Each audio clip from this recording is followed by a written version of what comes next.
All right. Well, good afternoon, everybody. Welcome to the Amphitheater Studio here at the Corning Museum of Glass.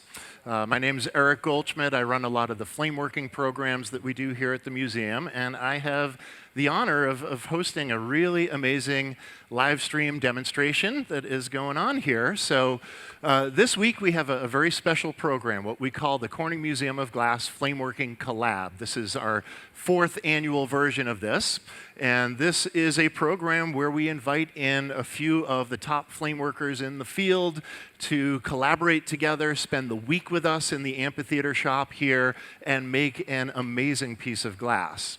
So our artist for this iteration here, we are really honored to have David Colton at the far bench, visiting us from West Hampton, Massachusetts. At the middle bench here, we have Andrew AKM Morris. He's visiting us from Richmond, Virginia. And to my left here, we have Darby Holm, who is visiting us from Grants Pass, Oregon. Now, these guys are a few of the sort of highest echelon of flameworkers out there in the world, and they have been plugging away on a single object through the course of this week. They arrived in town Sunday night. We got all their equipment set up. They got to work Monday morning about 10 o'clock, and they have just been cranking along. We've spent at least 10 hours in the studio each day as they've been cranking along here. And they are working on a single collaborative object. And we'll get the sketchbook out here so we can show you the sketch of what they're shooting for. So, well, we'll try that in a minute. So we've got a sketch here, and what they're working on really ties together each of their individual voices as artists and combines it into one amazing piece of sculpture. They are working on a piece that is going to be hung on a wall. It'll actually be a shelf that has several different sculptural elements representing each of the artists in there. And a very important aspect of the work these guys specialize in, they are really specialists at making glass pipes for cannabis consumption. That is a huge aspect of the flameworking world nowadays. It's been a very lucrative field over really the last 25 to 30 years, and it has been a field that has allowed thousands of artists to really dive in and make a living on their own terms in their own private studios, and been a great way for a lot of folks to get introduced to glass, and a great way for glass to be applied for an important function. And these guys are at the very top of that field, so part of this piece will also include a functional pipe as well. And the elements of this design really sort of speak to their foundations, where they've come from, the battles they've had with glass, and how glass has sort of influenced their lives, how their work influences glass, and then putting a beautiful water pipe on top of all that to really celebrate the aspects of the pipe and give it its place in these fine art institutions like the Corning Museum of Glass. So we'll get that camera going on the drawing shortly, but the pace of how this will work. Flameworking on this level sort of works at an odd pace. There are some quieter moments as they're all sort of focused on creating the different detailed elements that will go into the composition.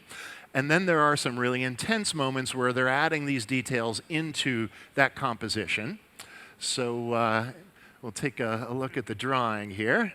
First of all, we could look at the cover of this sketchbook. I think is fantastic. There we go. That's pretty awesome stuff. And yeah, we'll pop this open. So here's our sketch. We've got the shelf that mounts to the wall, a whole bunch of detailed panels that Andrew's been working on that go on the front of the shelf. We've got one of Andrew's large skulls with a couple of Darby's peyote buttons in the eyes, a whole bunch of David's frilly, beautiful color work, almost like fireworks sort of coming off of the skull there, and some of Darby's Southwest-themed elements. We've got some scorpions tucked in here, a cactus, and then, of course, a water pipe that brings together all of their inspirations as well, sitting at that prominent spot on top of the shelf. So that's what these guys are working towards. And again, they've put in many, many hours already. Before even arriving here in Corning, Darby spent the last week at Andrew's studio just preparing color, just to bring the color all prepared up here. So by the time this piece is done, there's probably going to be about 200 hours worth of work in it. Traditionally, our demos here at the museum, we tend to start and finish a piece in 15 to 20 minutes, and it gives us a good chance to run through the fundamentals of glassmaking. But to create more elaborate pieces, things that are really at the top level of what's going on in the glass world, it takes many hours, many days, and potentially even weeks. So these guys are preparing some of the smaller parts here that are going to be added into the composition. The beginnings of the composition are in this black oven back here. We're keeping that glass warm. We want to keep that above 1,000 Fahrenheit as they continue to add to it. If the glass gets too cold and then they hit it with one of these really hot torches, it's very likely to crack. So very important that piece stays well up to temperature. And for some reason, we're looking a little cool there. Hey, have you guys been in here recently?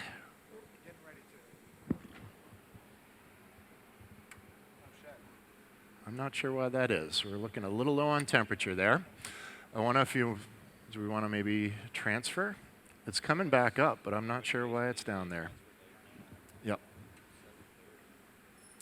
So for some reason, this oven's looking a little bit cool. We're going to move the piece and get it in this guy here so it is up to the proper temperature before we start attaching things.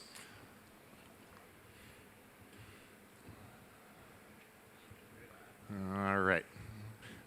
It's a good thing we've got multiple ovens. I wonder if we might have blown an element in there. So some of the fundamentals of flameworking. Flameworking is essentially a style of glass blowing where we use focused heat sources rather than big furnaces. So flameworkers tend to work over torches that run on either propane or natural gas and oxygen. These guys are on propane and oxygen here. And as you mix those gases fully, the temperature of the flame will get all the way up around 4,400 Fahrenheit.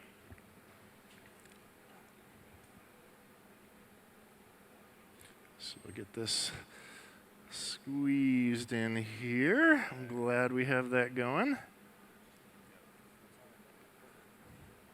Alrighty. So we'll let that soak for a little bit. Get some good heat soaked back in there.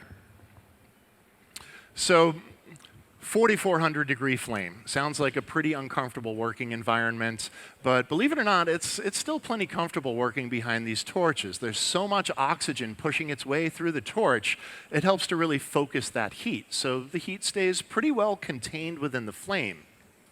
Where things do get pretty hot and uncomfortable is when you're working larger and larger masses of glass, and that glass will radiate heat back at you. That's where things get a little uncomfortable. There also will be some moments these guys are probably overheating a little bit as they're doing their assembly. They will have a Bunsen burner sort of washing over the piece. There may be a couple of torches coming together to attach things. So once we get the piece really soaked and up to temperature, we'll give it maybe 10 minutes or so in this oven here. They should be able to start assembling some other things into that composition. But in the meantime, we've got David working on his sort of signature forms here. He's got a few different colors layered together here. For those of you who know all the names of the different colored glasses in this market, we've got some electrum, and there's a little bit of Lucy over the top of that. Electrum is a new colored glass that came out over the last year that it has a very metallic look to it, almost like a brass metallic-y look. And Andrew put another color over the top of that that is actually reactive to different levels of UV light. And that's Lucy glass from North Star glass. So that glass, when we shine a black light on it, once it's at room temperature, will throw off some purples and some pink colors. And with a metallic background, it really pops. So we'll show you some of that once we get a cool section of that to show. So David is setting that up and preparing to make one of his really unique sort of fireworks-inspired forms. We happen to have one of David's masterpieces in our contemporary art and design wing up the stairs here. If you see a big red piece with these sort of swirling forms on it that is mounted on the wall up in the art and design wing, that's David's work there. He's also got a couple of pieces in our retail shop here too. So some cool opportunities to see more of David's work. We've got a few finished pieces from Darby and Andrew on the bench over here. So if you feel like taking a peek at those, you can feel free to do that. Now, Andrew, a lot of his sort of voice in glasswork revolves around skulls and bones.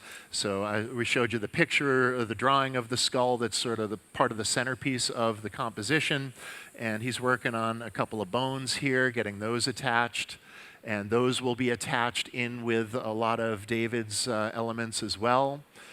And I mentioned there will be a functional water pipe on top of everything there. That's what Darby's working on. So working on one element of that. What part of the pipe is that? Working on the mouthpiece. Okay, this will be the mouthpiece to the pipe.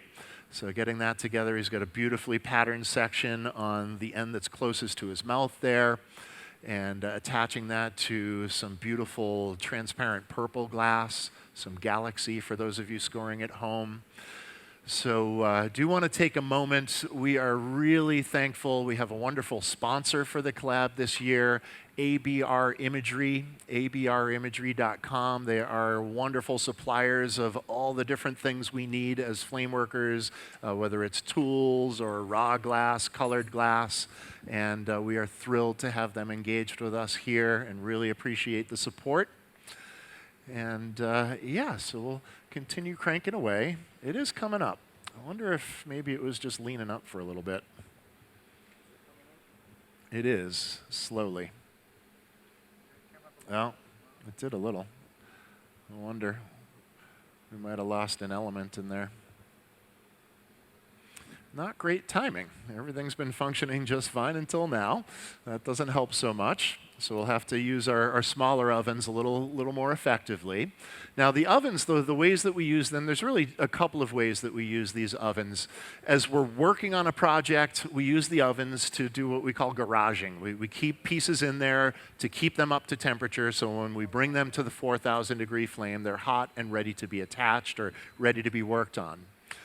The other way that we use the ovens is at the end of the process. We want to make sure the glass cools slowly and evenly. As glass is heated, it swells. As it cools, it shrinks. So if a piece of glass is heated or cooled too unevenly, different areas expand and contract so differently, they pull apart, they crack. We call that thermal shock. And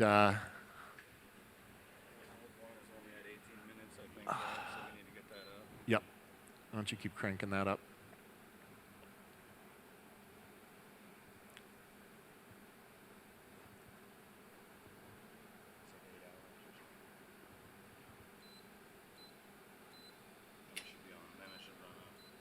All right, there we go. Problem solved. Okay, so keeping an eye on temperature, that is a constant as a glass maker. And you sort of get a stopwatch in the back of your head sometimes as you're working on things and you realize you've had it away from the heat for a little while, and you know your stopwatch goes off. You know you either have to get it back in the flame or get it in the oven to keep it safe. So we're constantly thinking about temperature and timing. Glassworking is a lot like cooking in that respect. It really is largely about temperature and timing. So we'll get everything warmed up. It's good to see that oven cranking up. And this guy's been up to temperature for 5 minutes now, so probably another 5 minutes or so. We'll pull the composition out of the oven and get into attaching more bits to that. So if you do have any questions, again, my name's Eric. Feel free to shout out my name, or if you want to raise your hand up there, happy to answer questions. That goes for all of you joining us on the internet as well. Feel free to type some questions into the chat, and Brady will get those questions to me. So we'll be happy to answer whatever questions pop up. Now, I mentioned the working environment is pretty comfortable. Even with these 4,000 degree flames, it's still plenty comfortable working with them. But I know a lot of folks, if they haven't seen flame working before, they wonder about the way we handle the glass and the fact that we melt the same piece of glass we're holding, and we hold the glass with bare hands as we do this stuff. Well, glass is a really good insulator, but it's a lousy conductor. So it simply does not conduct the heat all the way to where their fingers are. They also really need their dexterity.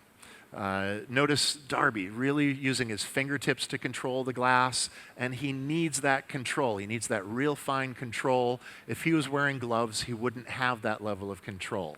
So very rare to see flame workers wearing gloves, except at moments when we have to really directly handle the hot glass. There will be a few moments of that. We saw a moment just a few minutes ago where Darby was pulling the piece from one oven to the next. So yeah, we'll use some Kevlar gloves when we do need to grab the really hot stuff. But any other time, if we can avoid having the gloves on, we need the dexterity, so we do try to avoid that.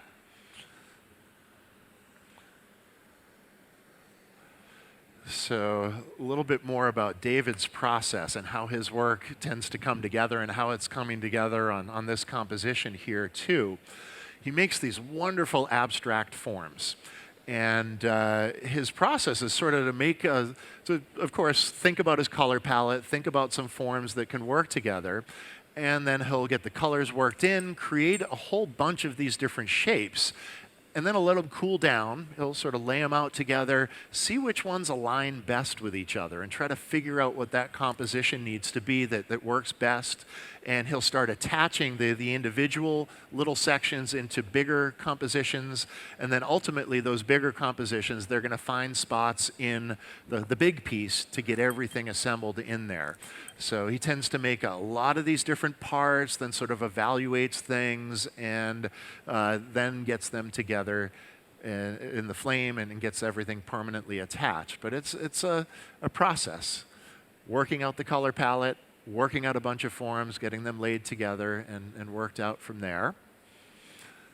So a lot of different things going on here. It looks like Andrew's preparing some rods of clear glass. When they start attaching the different elements into the composition, he's going to want to attach from multiple spots on each element. Just having one connection, that attaches okay, but things could snap off pretty easily with just one connection point. So we want to make sure we have multiples, ideally 3 or more different connection points for each element to really hold them together. And a lot of folks just think of glass for its fragility, but it actually can be extremely strong when it's put together well too. So these guys are making sure structure is a very important element in this.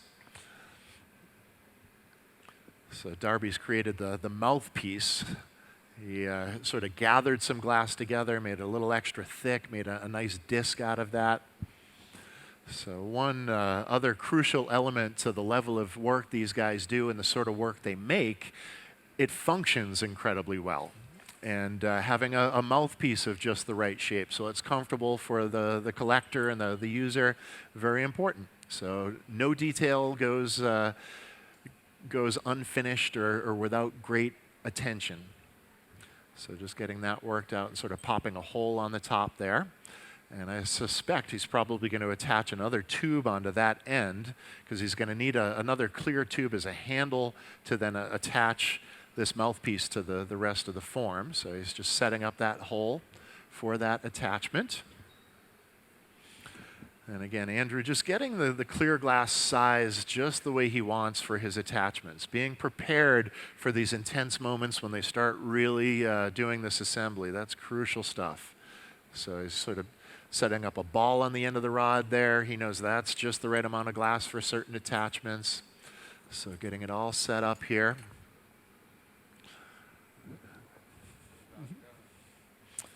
So we're just about ready for a little more excitement. We'll just give it a few more minutes for that piece to really soak through.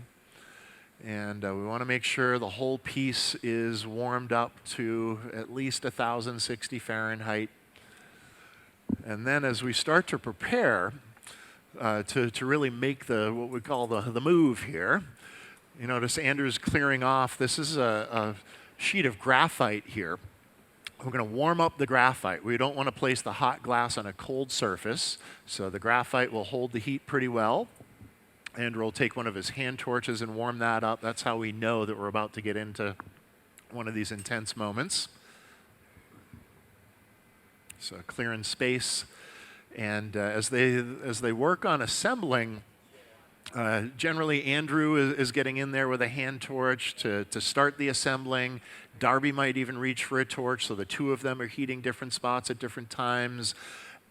As they have the piece out of the oven for a few minutes, very likely the Darby will grab a Bunsen burner that's sitting on top of the bench. That burns at around maybe 1500 Fahrenheit, so it gives a more gentle heat to everything. So he'll start to wash that over the surface of the rest of the sculpture, just trying to keep it all above 1000 degrees. And now a little discussion about how this is going to go, making sure everybody's all prepared and informed, and getting ready to make this move. These are the really risky elements of working on a piece. Again, there's already dozens of hours into what they've done, and just a few moments of losing focus can damage dozens of hours of work or completely destroy it. So making sure they know exactly where the torches are, they know exactly what each move is going to be. Getting all set up here, and David's got his hands free too, so he can jump in here.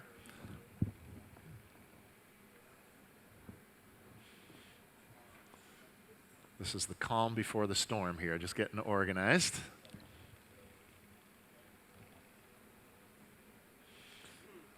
All right, so yeah. These are the moments when we do put on gloves, when we don't have to really turn the glass, or we're not sculpting it and don't have to have quite the same level of precision, but we need to grab some stuff that's really hot. We put on some Kevlar gloves.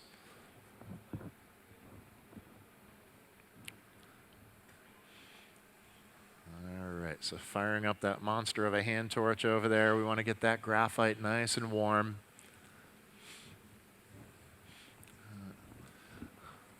All right, everybody take their spots. Get out of the way.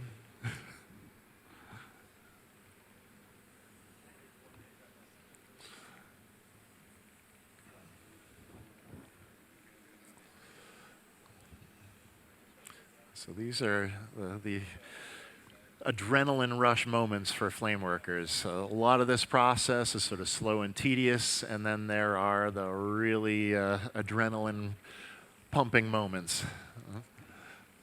I know that's one of my favorite parts of glassmaking, is when a lot's on the line and you have to just really lock in that focus and make sure everything's right. So here we go. We get a couple of the elements that are going to be attached out of the oven. Darby's got the composition coming out here. So the black elements on this are sort of the framework for the shelf, and also the framework for the back of the shelf that'll be attached to a wall. And we've got the skull right in the middle there. That's a great shot on those cameras. Thanks, guys. All right, so now identifying exactly where they want to put these new sections and get those added in. Making sure everybody's on the same page here. David's got the tongs ready so he can keep the piece from sliding around as Andrew starts to make an attachment here. So everybody's sort of scoping it out, making sure that is the spot where they want to land this. Darby's starting to warm up where this section will be attached to. And when they make an attachment like this, they have two major concerns. The first is temperature. We want to make sure both pieces that are being attached are hot enough that they're really going to flow together and make a permanent attachment as they come together. They're judging temperature by watching the glow of the glass. They almost want that glass white hot as it's attaching. At that point, it's pretty close to 3000 Fahrenheit. At that temperature, it's almost as soft as honey. The glass will flow together and make a real stable attachment. So temperature's the first key. The second is the shapes at which things come together and the angles. They don't want to create sharp, acute angles. This glass, if you create a sharp, acute angle, will snap apart as it cools. So, the first attachment, they're making sure the temperatures are really right. And now he's sort of reaching in here, adding another attachment, so it'll be supported from two different spots.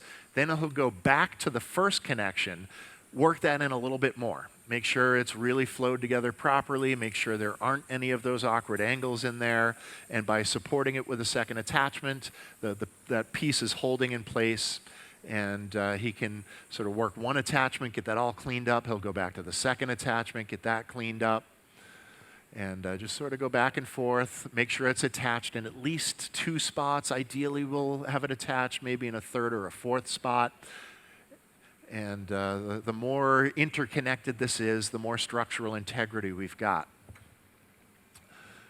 So now Andrew and Darby can both dive in, heat some different spots at the same time. The different sizes of hand torches will fit into these tight spots. And these little mini hand torches, you see this big object, and you might not realize quite how important a little tiny torch is in creating an object like this. These sort of mini hand torches started getting really popular. You started to see them in just about everybody's studios, maybe about 10 years ago, 15 years ago or so. And learning to use these little tiny torches, in my opinion, has really elevated where flameworking has gone. People have started to make much more elaborate compositions because they can get the right heat in there. And having the torch in your hand when you're working around something this elaborate, absolutely crucial. So they're trying to get the flame right in there. They don't want to melt or distort any other elements as they're working on that. So having the very precise heat is crucial. We have a question from the web.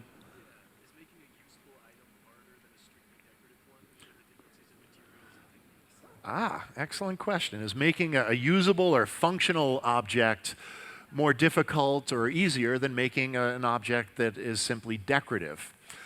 I would venture to say it's quite a bit harder because you have to include the function. And a lot of what these guys do for the function of these pieces, there's very specific flow to water through them. So they've got very precise shapes and angles at which things come together so the water flows properly, and also so the smoke or the vapors flow properly as well.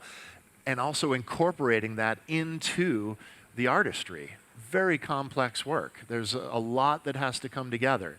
And it's not that easy to be both artistic and really technically proficient to make the real precision sort of elements that need to come together for the level of function that these guys create. So yeah, in my opinion, I would say creating the decorative object with the function, incredibly difficult to do.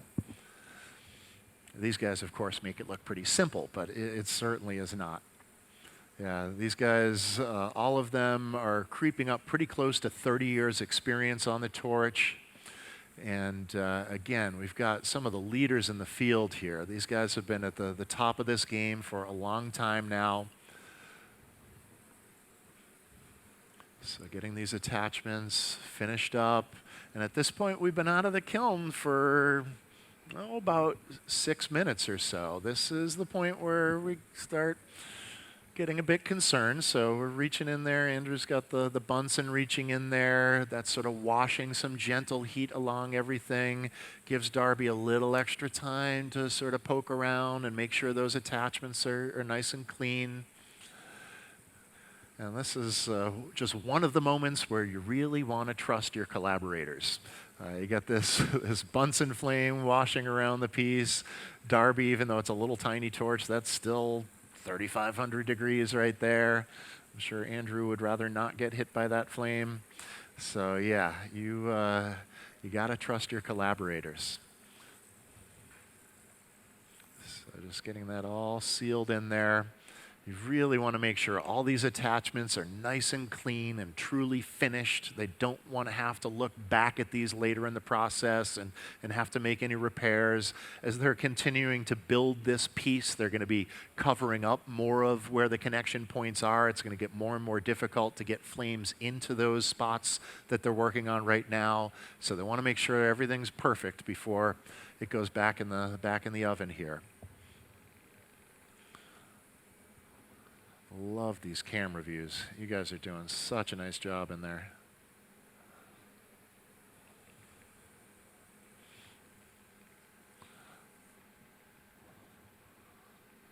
All right. David, what do you think? They doing okay? Feeling comfortable? Good. Excellent. All right, so just doing a quick check. This will be the next element that gets attached on there. So before the composition goes back in the oven, just checking where it's going to be aligned, making sure the connection points they've attached to David's elements are in the right spots for where they want to connect to the framework here.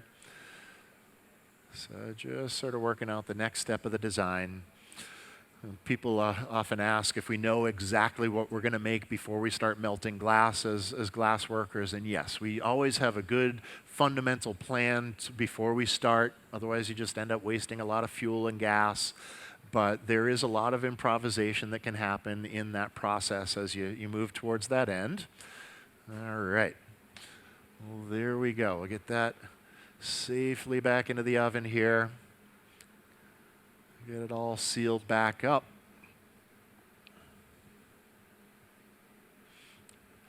And it'll be a little more comfortable as this oven gets up to full temperature again. They'll have a little more room, but there we go. Nice move, gentlemen. Nicely done. Excellent. All right, everybody can exhale a little bit, relax a little bit for a moment. And yeah, so we'll let that oven come back up to temperature. Of course, when you open the door, the temperature drops for a bit, so it'll take a few minutes to get back up to 1060 again. And then we'll generally let it soak at 1060 for about 10 minutes. Then they can dive in on another move. So in the meantime, they have many other elements to continue working on here. So Andrew's sort of thinking through, they've determined that these other couple of elements here have some very specific spots, so figuring out the timing of when those are going to get attached to the bigger composition there. And in the meantime, Darby's going to dive back in, continue working on the pipe element that's going to sit on top of the shelf. So sort of eyeing things out there. And I imagine David's going to dive back in. We want more of those abstract forms. They really want to fill in the beautiful sort of fireworks effects that David has going with his beautiful elements there. So continuing to build the composition. Cool. Yeah, if that piece that he just pulled out has a chance to cool a little bit, I want to show you some of the color work that's going on in there. So let these guys continue to work out the plan here. Do we have a question out there? Yes, we do. Does this piece have a name yet? I don't think it does, but let me check in. You guys don't have a title for this, do you? No, not yet. You'll think of something? That's perfect. Oh, you'll pay attention. All right, fair enough. Yeah, no name yet. I think they probably want to get through the construction of it, and then maybe they can think of some titles. As long as it's not. Uh-oh. Yeah, I don't think that's going to happen. I think we should be okay. All right. So planning out the next few moves. And we'll get David diving back in, making some of his beautiful forms again. So crucial that every step is sort of mapped out here. Eyeing some of the different colors that might get incorporated. So these guys, again, there's going to be about 200 hours worth of work that winds up in here. And it's sort of an unpredictable timeline. We have a general idea about how long it's going to take because they are headed home on Saturday, so they need to finish up Friday. But with a complex piece like this, there are sort of an uneven balance of how the work gets produced. So yeah, we'll probably be here into the evening tonight, and I would imagine we'll be here pretty late tomorrow as well. And whatever it takes for these guys to finish this, this top-notch work here, we're happy to have them in the studio. So it looks like Andrew has a piece of some rainbow patterned tubing over here. I'm guessing that's going to wind up as part of the functional elements here. And bringing that up to temperature in the Bunsen burner. The Bunsen is a really nice addition to a flameworking studio. Just gives you an extra layer of sort of protective heat as you're working through complex pieces. The Bunsen is, the very top of it is probably around 1200 Fahrenheit. As you reach a little deeper down towards where the flames are coming out from, it gets a little bit hotter, maybe up around 1500. So in our world, that's a gentle heat. That's a way to ease heat into the glass before we put it into the 4000 degree flame, or to keep it to temperature as we're working just one area of that as well. So the Bunsen is definitely a nice addition. I've added one to my studio a few years ago, and it saves me a lot of time and a lot of breakage as well.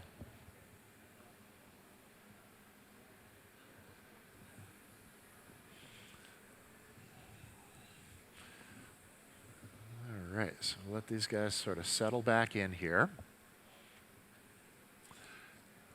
Now, I know a lot of folks are curious how we sort of develop the collab program. How do we figure out what artists are coming in here? Well, I do my best as a liaison between the museum and the flameworking community to sort of keep an eye out and see who really is at the leading edge of what's going on in flameworking. And particularly for the collab program, I keep an eye out for folks who have a good portfolio of collaborative work. And in the case with these guys, Andrew, I've been seeing his collaborative work for 20 years now, and he has just a great feel for working with other artists. And so I reached out to Andrew about a year ago, asked him if he'd like to dive in on this opportunity, and if so, think about what he wants to make and who he would want to come in to work with him.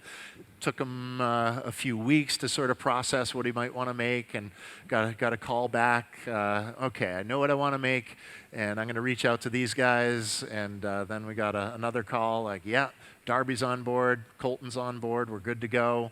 And I was quite thrilled to hear that. I have a huge amount of respect for Andrew's work, as does the whole flameworking field. He really has been a leader in developing new techniques, new sort of color work ideas. He is a brilliant sculptor. And David and I met in a class when we were both without all the gray hairs, probably, what was that, 20 plus years ago. And David has been plugging away, been one of the leaders in the flameworking community for a long time as well. And Darby, I actually just got to meet when he came here. Well, we met online in a couple of conversations. But as I've worked with a whole lot of flameworkers who are really on the top of the game, everybody says you got to get Darby in here. So many people have learned things from Darby, whether it's innovative techniques or color ideas or even just how to be a good shopmate. You get props from everybody in the industry, Darby. You really do. So one of the real. Did we decide you were the godfather or the grandfather the other night? Grandfather. So we've sort of determined that Darby is really the grandfather of the American contemporary pipe movement here. And he has played a role in mentoring all sorts of folks who are at the top of the game. He's developed all sorts of different techniques that we all count on, and is just a really wonderful, humble leader of this movement. So really psyched to have him here, and it's been a nice chance to get Darby introduced to Corning, which is great. So yeah, good stuff. Now Andrew, he's been through Corning several times through the years. In addition to the flameworking that he does, he also is an accomplished furnace worker. And when he first started working in glass, he was first introduced to glass working out of furnaces. When he was at high school times, his mother actually gifted his father a class in glass blowing. And when Andrew saw what Dad was able to make in a class, thought that was pretty amazing. And hey, can I give that a shot? And next thing we know, he took a class, and the person he was working with in that class realized how inspired he was as a young guy and intrigued by the material. So he got a call back like, hey, I'm going to be making some work. Will you come in and assist me? So he got pulled in to help and assist as well. And then from there, as he started to realize, yeah, glass is going to be my thing, he also found out that he could study glass in college. So Andrew went to Virginia Commonwealth University, studied glass there, and in his experience there was taught by somebody else who has really influenced a lot of us contemporary flame workers, Emilio Santini, who is a Venetian-born, now American emigrated citizen here, who he's from a family of glassmakers that goes back a few hundred years and has taught many of us in the U.S. some flameworking. So Andrew first got introduced to flameworking through Emilio in college and realized that this is the avenue I want to go down. He noticed the pipe market was starting to open up quite a bit, saw room for a career in that scene, and has really taken to it and taken off with it. So psyched to have these guys here. David has taken a few classes here through the years as well. It was great to have him here in 2019. He was the recipient of a major commission that we do, the Raycow Commission, where we invite an artist who we have not yet collected a piece from to produce something that really sort of brings them to a new phase in their career. So David was the Raycow Commission artist in 2019, and the piece that we have from him is up on view right now in the Contemporary Art and Design Wing, which is up behind you all. It is the first contemporary cannabis pipe to be collected by a major museum. So a huge landmark in our collections, and a real wonderful honor for David as well. All right, so Darby is continuing to work on the pipe here, the functional elements. And he has, there's an example of the form that he's going for that's down on the bench in front of the stage here that has a, sort of a peyote button on top of the rest of the water piece. So that's what's going on here, using some different coloring, but the same sort of forms to bring together here. All right, let's see if this thing is cool yet. Yeah, it might be close enough. So some of the pattern work these guys are putting into the pieces here, just absolutely out of this world. I mentioned they were using a newer color on the market called Electrum that has a real metallic-y look to it, and then also putting some colored glass over the top of it that reacts to different ranges of UV light. So let's see if we can find a... Yep. So we'll get a camera going here that we can show you the color work here.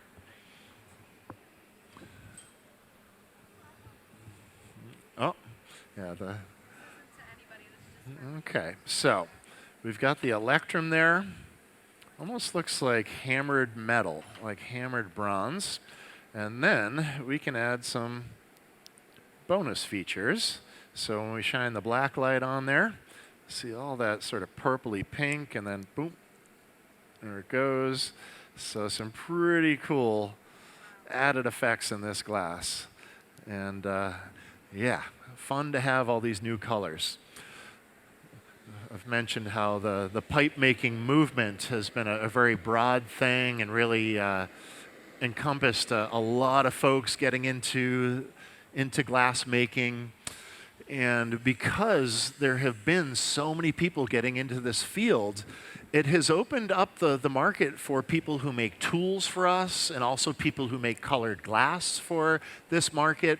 So there are new companies that are developing, creating colored glass for us artists to use, and also the companies that already existed before this pipe movement really took off. They, because they're making enough money and there's enough of a field out there, they're able to really experiment, and they're really advancing the colors that are available. So really expanding the palette. And again, I give a lot of credit to the advancement of this pipe community, really opening up new options for all flame workers. So it's got quite an influence over what we all do in glassworking. Now, I haven't really talked about the composition of the glass these guys are working with. A lot of folks probably don't realize it, but there are many different recipes for glass. There are tens of thousands of different recipes for glass. As you change the ingredients in a glass recipe, you can wind up with some very different characteristics to the glass. And the glass these guys are using here, it's what's known as borosilicate. Now, the most common glass on the planet is what we call soda lime glass. And that is what these windows here are made from. That's what we keep in our furnaces here. So the different vases and bowls on the front of the stage, those are soda lime glass. The main ingredients for soda lime glass, the prime ingredient is sand, very pure silica content sand. That comes from sandstone mines where we know the silica content is as pure as possible. If you add to that, you've got about 75% sand, you've got about 15% soda ash or sodium carbonate, also mined out of the ground. Add another 10% limestone or calcium carbonate, also mined out of the ground. Get those three ingredients together, heat them up to about 2400 Fahrenheit. You will have colorless glass like these windows on the front of the stage here. If you remove some of that soda ash and add in some boric oxide or boron oxide, you will get what's known as a borosilicate glass. I talked about how glass expands with heat and contracts with cooling. When you add boric oxide to it, it doesn't expand and contract so much. And the big advantage there, the less it expands and contracts, the less likely it is to crack due to temperature change. So it resists what we call thermal shock much better. If you're making something that is going to have heat applied to it, pretty crucial thing to have a glass that can tolerate that. So for the pipes that these guys make, borosilicate is a crucial material. And borosilicate was originally developed for science. It was originally developed as a material for lenses back in the 1880s and 1890s. As scientists were getting a little more involved in the use of lenses for microscopes and telescopes, if you had a glass that would expand and contract too much with temperature change, that would change the optics of the lens. So there was an effort put in by a few German scientists to figure out a glass that wouldn't expand and contract so much and would be much more consistent for lenses. So Otto Schott, a German scientist, is credited with coming up with borosilicate as we know it today. And borosilicate has been a very important glass for Corning as well. Corning Glassworks, now Corning Incorporated, as they started to see this new formulation develop, they realized there were other applications for this. One key application that they developed borosilicate for is for railroad lanterns back in the early 1900s. So railroad lanterns in that time period, the light was produced oftentimes by a gas lamp. Well, if you have a gas lamp and you've got soda lime glass and all of a sudden it starts to rain or snow, you've got water hitting that hot glass, it shocks, it cracks, and that signal lantern goes out. So you've got danger on the railways there. So Corning started to work with borosilicate and develop glass that would tolerate that condition. So their first efforts into borosilicate were making the cover glass for signal lanterns for the railroad.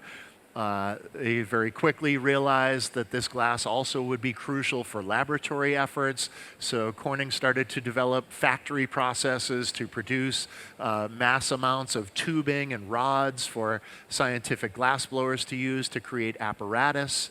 So that is really the biggest industrial use for flameworking is people who specialize in making scientific apparatus for laboratory work. And that plays a big role in the sort of work that these guys do as well. So a lot of these complex assemblies for the function of these water pipes really relies on a lot of techniques that have been developed in the scientific glassblowing world. All right. Nice. So we've got our electrum peyote bud on top of what will be the can to the rig that's going to go on top of the shelf. Looking good there. So Darby's going to get that back in the oven, get it nice and safe here. And it looks like the composition's been up to temp for about 14 minutes here, so they're probably ready for the next big move. So these have been the more relaxed moments, working on some of the smaller details. And yeah, I think we're getting everybody settled here and ready to make the next move on the composition. So it kind of feels like the quiet before the storm here. Everybody's sort of settling down. So next step, we're going to want to get the graphite plate nice and warm. I'm sure these guys will start to glove up and get their Kevlar gloves ready, get those hand torches in position. And it's time for those the more exhilarating moments for us glass makers when that composition is out of the oven and at risk.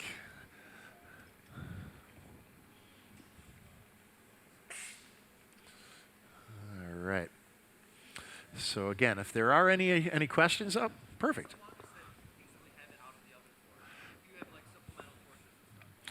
What's the longest you could keep the piece out of the oven for if you have supplemental torches?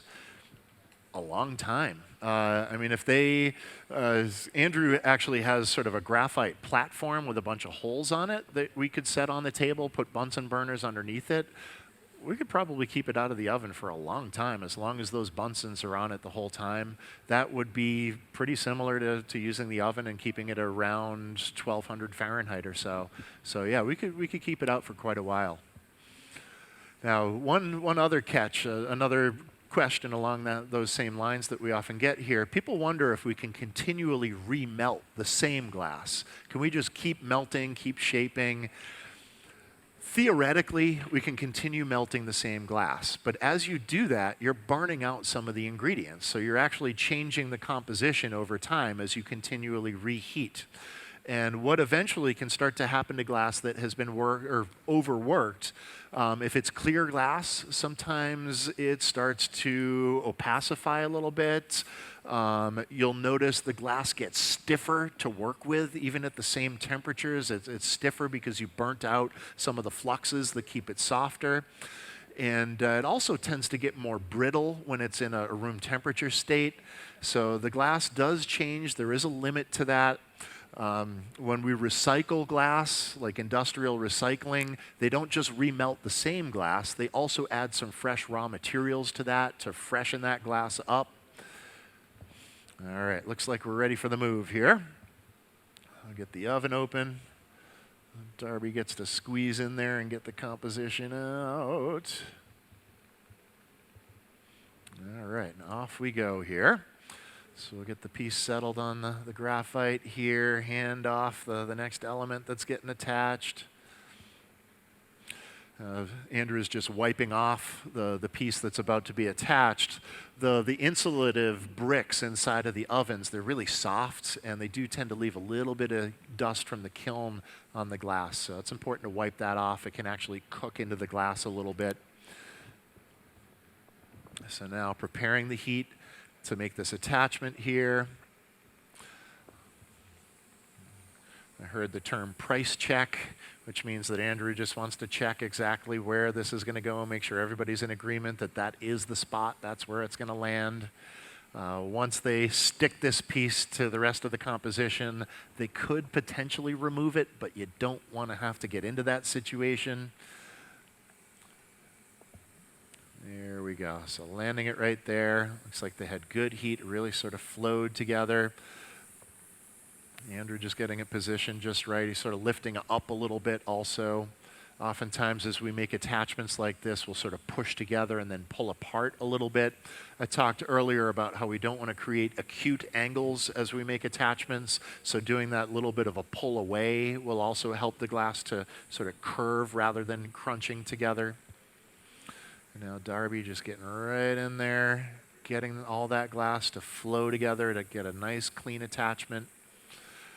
And as that attachment sort of settles, they'll want to find another spot to interconnect things.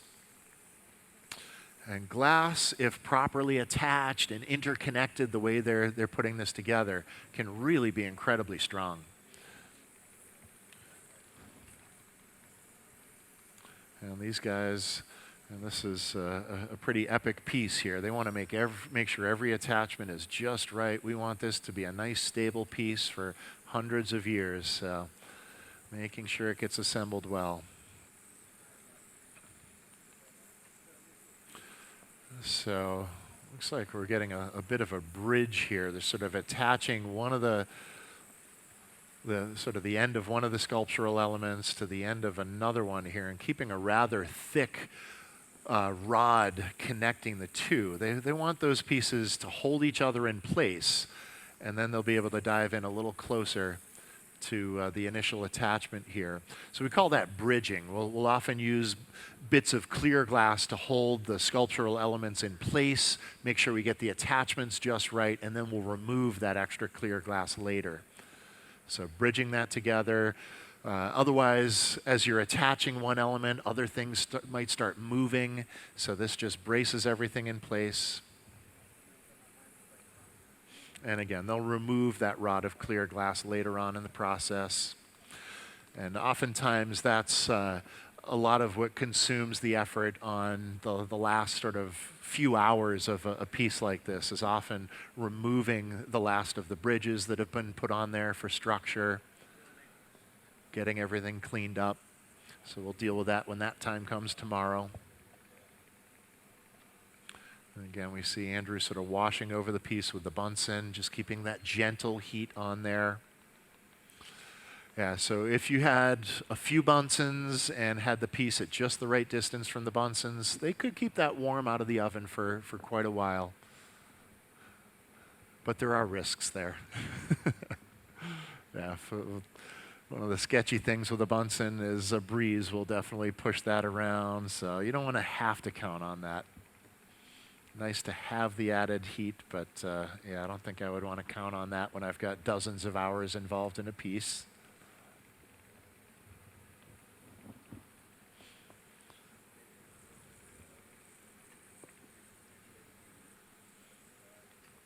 All right, so I think I hear some discussion of where the next couple of bits are going to go in here.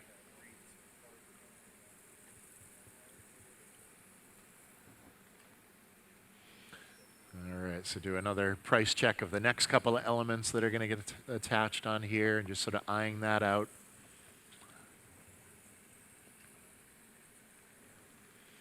Make sure everybody's in agreement. Since the piece is out, they'll sort of scope out what the next couple of moves are going to be, trying to work as efficiently as possible. There are times when they might bring the composition out, just check alignment of the next few things they're going to do, but it's maybe takes a few minutes more than they want it to take just to check out alignment, so they won't actually attach anything then. They'll put the piece back in the oven, let it warm back up, and then make the attachment after that. Looks like Darby had just gotten a little bit of glass stuck to the face of the torch there. That's why he was knocking that off of there. That happens sometimes when you're getting really close to the action.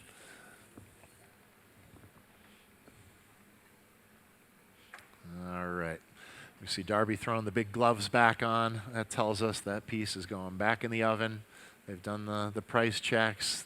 The attachment of what they've just added is all worked in and good to go.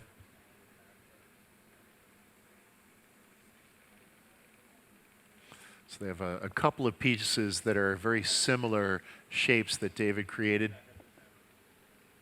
All right, now we can go back into the big oven where they've got a lot more room to play and to reach in there. Excellent.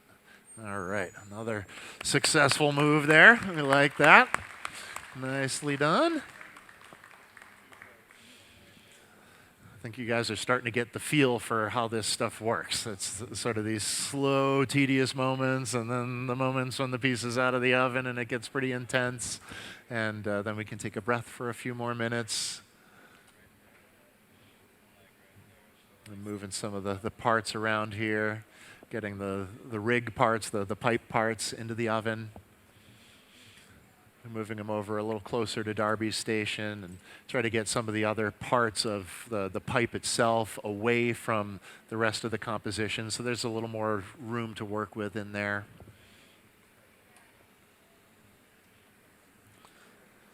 All right. So Andrew and David have been talking about exactly where they want to attach these next few elements. And to make the attachments, they're adding little bits of clear glass to the sculptural bits. And that way, when they make the attachment, all they need to get molten is just that little bit of clear, and then they don't distort the rest of the sculptural element as they make the attachment. So just adding little attachment points, little nubs. So that's what these guys are talking about here. How exactly is that going to be connected? What part of the curve is going to be attached? So where should I put that little bit of clear glass for the attachment point? So just getting that all worked out.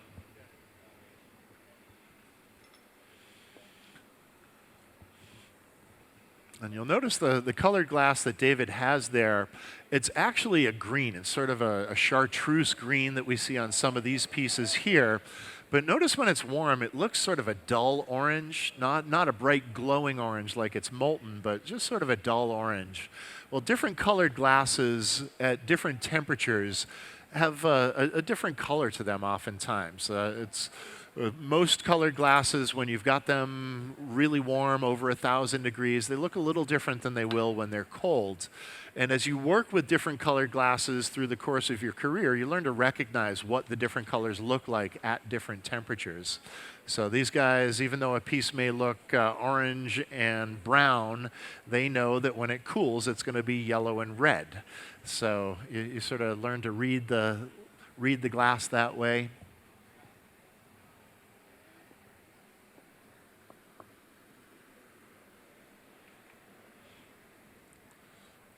All right. Looks like these guys have their ideas worked out. They know where this connection point is going to go and what the next couple of additions are going to be. Notice now we want to get the gloves off because they need to work on a little more fine detail work.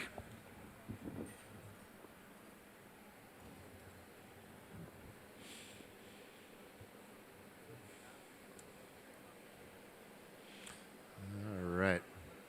So I want to give another shout out. We're really psyched to have some wonderful sponsorship for our CMoG Flame Collab this year from ABR Imagery, Ross and the gang back in Bloomington, Indiana at ABR. We really appreciate the support.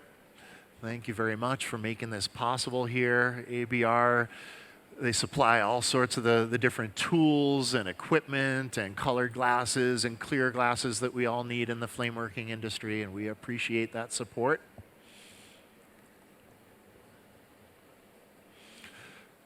So David has attached a bridge here as well. He's got a solid rod of clear glass sort of just tacked onto the tips of those points there.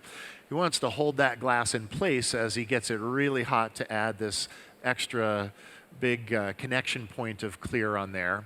If he doesn't bridge those pieces together, they might start moving around as he's trying to add that bit of clear.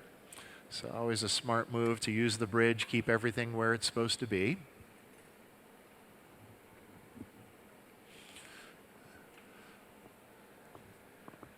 What part is this? This is going to be the joint for the functional piece. So this is what will connect to the piece that will hold the consumables. Very important. Crucial that that fits perfectly. It's got to be sized just right. so things will function properly. Not something that will be an oversight by folks with this level of experience and skill here.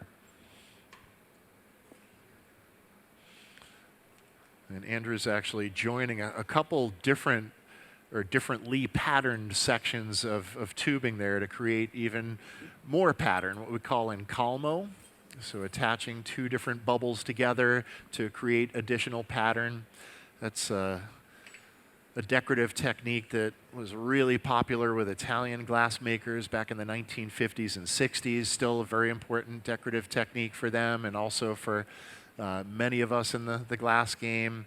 The pipe makers have really taken to the technique. It allows us to really build up bigger and bigger forms that have decorative pattern to them. So making the patterns in smaller sections and then building them into more elaborate patterns. German glass makers would tend to refer to that technique as montage.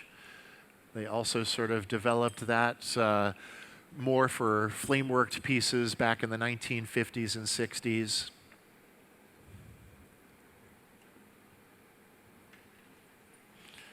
All right, so Darby's making sure to keep the top of this soaked with that Bunsen heat, getting the hand torch ready. I'm guessing we're going to maybe pop a hole here somewhere. Oh, a little polish. Okay, he's reaching right into the attachment there, just making sure that's all nice and clean. Where that peyote button meets the top of the can of the rig here. Just getting in there, making sure everything's nice and clean.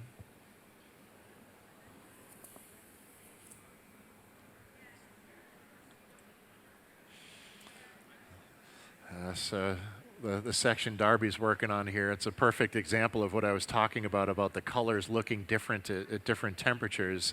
This essentially has a rainbow pattern in those striped sections, but yeah, it's really hard to see the yellow. The yellow looks sort of orangey, the red looks brownish, the orange looks sort of a different shade of orange or even brownish. So now Darby's starting to carve in with a butter knife here to create the real sort of texture of the form of the peyote button in there. A lot of Darby's work over the last few years has revolved around these sort of these Southwest desert fever dream sort of concepts here.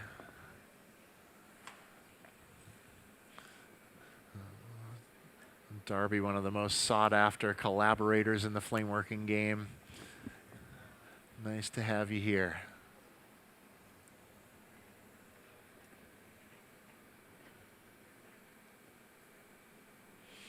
So Darby's background, a little different than Andrew's. I mentioned Andrew studied glass in college after getting exposed to it when he was still in high school, and then realizing, oh, he could dive even deeper in college. Well, Darby first got introduced to glassmaking by his brother Karsten, and Karsten sort of taught him the fundamentals. They did a lot of experimentation and exploration themselves to really learn the ropes of the material and develop new techniques and new ideas in glass, and really have been a couple of the leaders as this glass pipe movement has sort of bloomed out. So I've been a crucial player in the growth of this industry and the inspiration behind the industry. David, he first learned to work with glass when he was living out in Colorado. He and some buddies realized that glass pipes were a thing, and they really wanted to figure out how to make them. And living in Colorado, he was living close by one of the earlier supply companies in the flameworking industry. So they tracked down this supply company and was able to purchase a starter kit, so a torch and some of the basic hand tools. And he and his buddies taught themselves a whole lot about flameworking. And I know from having been in classes with him in the past that he also has taken a number of classes here at our studio in Corning, and also an awful lot of experimentation on his own. There's a lot of different ways that people learn to work with glass. All sorts of different ways we get inspired. The most common way that most folks are learning glassworking nowadays is in college. There are almost 50 schools across the U.S. that have glass as part of their fine arts programs or their craft programs. So you could get a bachelor's of fine arts or a master's of fine arts with a focus in glass. That's the route that Andrew went. But also there are a number of other ways to learn this craft. Whole bunch. Nowadays, there's all sorts of amazing info on the internet, lots of YouTube videos out there, some better than others, of course, YouTube being YouTube. But yeah, there's a lot of ways to find information in glassmaking nowadays that did not used to be the case 20, 25 years ago. It used to be very tough to find information on glassworking. As we talk with some of our mentors that are the generation prior to us, you hear a lot of stories of, yeah, I used to go to the fair or to the mall, and I'd see this guy making glass, and as soon as he figured out that I was trying to watch and learn, they'd shut the torch off, cover everything up, and walk away. So there used to be quite a bit of secrecy in glass making. There still are plenty of folks who feel the need to try to hold on to their secrets nowadays. But there is so much free flow of information out there nowadays as well that if you wanna find out how to work with glass, there are plenty of avenues to do that nowadays. If you're lucky enough, maybe you could catch a class with one of these guys.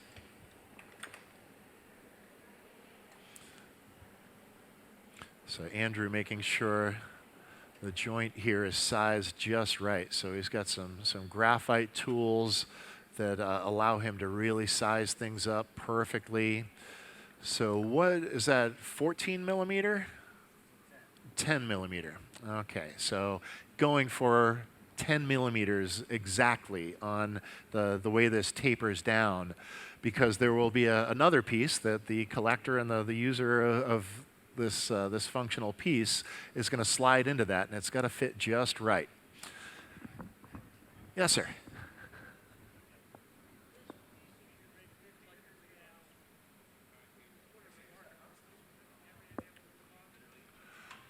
The question, do we have any idea what this piece will cost when it's finished? I don't really want to speculate. A lot of us in the glass scene consider it a little bit of a jinx to try to put a price on something that isn't finished yet. What I can tell you is that works from these guys oftentimes goes in the tens of thousands of dollars many times for their works. I would be surprised if a piece like this went for less than their typical work. I would imagine it likely would maybe go for more, since it's the three of them collaborating here. But yeah, we often don't like to talk about pricing until a piece is really finished and we know it's all good. Yeah.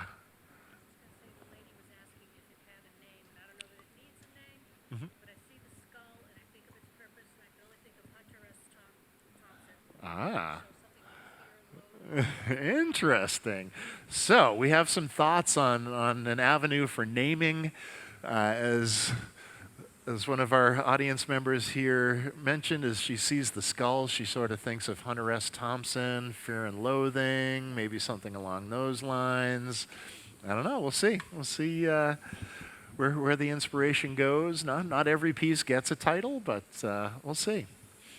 Have you titled many of your pieces through the years, Andrew? Very few? Yeah. Mm-hmm. Mm-hmm. It's an AKM piece. That's all we need to know, right? Yeah, that's an option too. Yeah. That's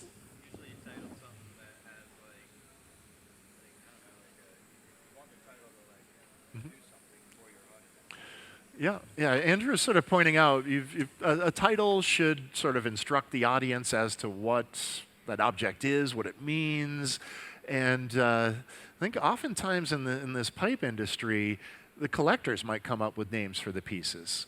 One of the really cool things about this pipe scene is not only are these beautiful art objects that are collected, they're also used. and people form relationships with these objects. They, not only does it just wind up on a wall and you look at it every once in a while, but you really engage with it. And a lot of makers try to create certain forms and textures, so you're engaging with different senses as you're holding the piece and using it. Hopefully you're using it and sharing it, so you're sort of building relationships with others through the piece as well. So oftentimes these works, and it happens with all sorts of artworks, but also oftentimes they take on a life of their own once they get into the collector's hands. And oftentimes we as artists don't have much of a say in that. And there are lots of times that other folks interpret the work differently than we even intended. So yeah, I could see that making sense, that a lot of folks might name the piece themselves once they've collected it, and they've sort of made that connection. That makes a lot of sense. So getting this all sized up just right. Now, one other thing to notice about how Andrew's working, every once in a while you notice the size of the flame changes, and you might hear a little click. He's got foot pedals under his bench here that allow him to control the flame. So that way he's got his hands free. He doesn't have to set the glass down or hold it in some weird way to adjust the knobs. So very helpful to have the foot pedals here. Now all this smoke that you see and some additional flames every once in a while, he's got a little bit of beeswax on that tool there. We use beeswax as lubrication. If the tool gets too hot, it might stick to the molten glass. So beeswax just keeps that tool from sticking and produces some nice dramatic effects of extra flames and smoke. And that's what allows him to size this just right. There's another piece of quartz, a different type of glass that will actually have to fit just right, nice and snug into that for this to function properly. So that sizing is crucial.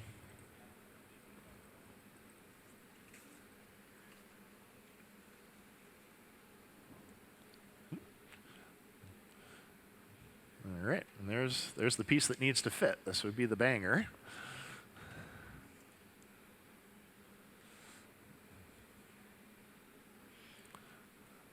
So really wants to make sure this fits very precisely. If it doesn't, then air flows through too much, and you don't get the proper suction as you're using the consumables there. So it is crucial that fit is just right, not something to be rushed.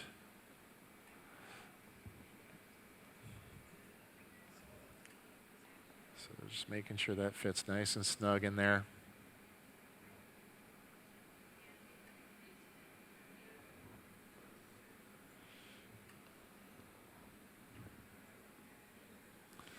Darby adding some more decoration to the peyote button here. He's got some white colored glass he's adding on the top here. Lots of different colored glasses getting incorporated here. These guys are all really brilliant colorists. In addition to being good sculptors and just very, very generally skilled glass workers, they're really good at tying together colors that play well together. Looks like Darby has also already created a hole coming off of that peyote button. That's where the mouthpiece will get attached eventually. A quick little size check to see how the mouthpiece and the rest of the can relate. Works for you? All right, perfect. Darby gave it the nod. Sounds good.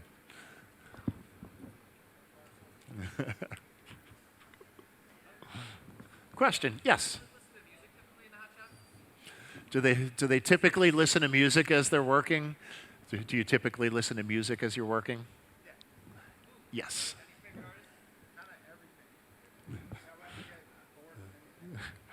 Darby listens to a variety of music. Keeps him from getting bored. That works. Yeah, it's interesting. Glassmaking's a really rhythmic thing. You see sort of the rhythm of the turning that these guys are doing, and there's sort of rhythm to the attachments and things. So yeah, it's nice to have the right music that sort of sets the environment for you, keeps you in rhythm with the work you're making. And we spend a lot of tedious hours in the studio, so it's nice to have the right sounds around you, whether it's music or a podcast. I know a few folks that turn on TVs when they're working. I can't quite relate to that, but whatever works for you. You have a question?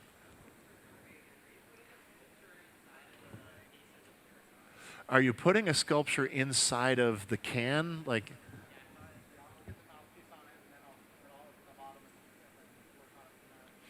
yeah, so there will be some sculptural elements added inside of the can.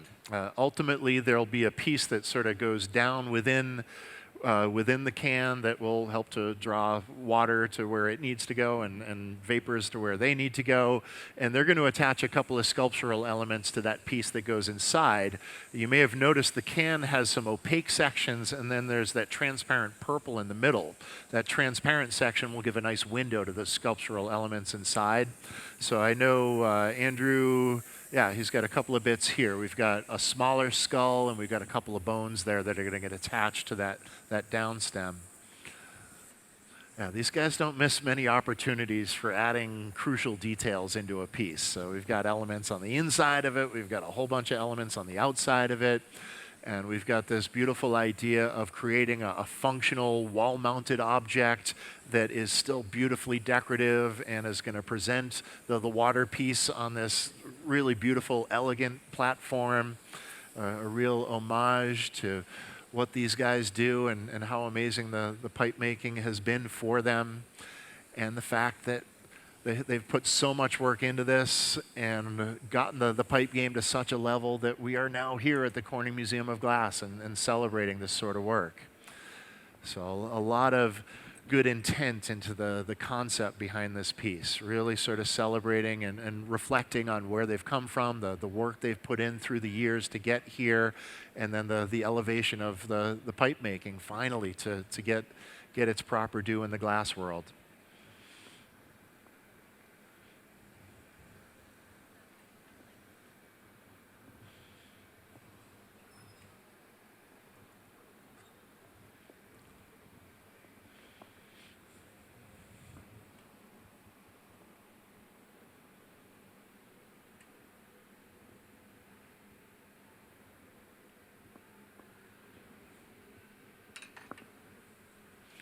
Trying to peek in here too, Darby.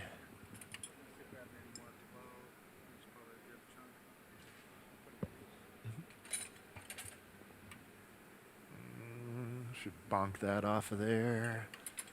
No. Yeah, those are probably better. Cool.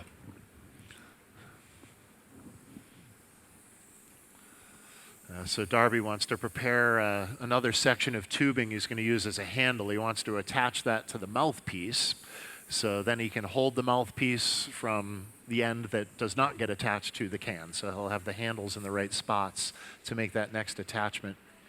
And in the meantime, David has another beautiful bit of color here, sort of stretching out the ribbon.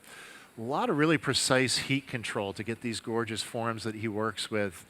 And if you don't work with glass, it might be hard to understand the complexity of shaping a flat ribbon of glass into these beautiful curves here. When the glass is round and cylindrical, it will wiggle any which way very easily. But when it's flat like that, it takes a lot of precision of heating the faces of those flat sections and a lot of precision in the bending to get the heat just right in the right spots. It wants to really wrinkle as you're making bends, especially when it's a flat cane like that. So the precise heating and sort of keeping things hot as he's making these really beautiful curves, it's a lot of precision involved in that. And David has been developing these forms for 20 years or so now, so he's really got an amazing feel for it. And I know that's a big reason why Andrew was psyched to get him on the team here. He's been admiring the forms that David has been making for years now, has had his eyes on how to incorporate some of David's beautiful decorative work into objects that he makes, and finally we've got the right opportunity here. It's all coming together.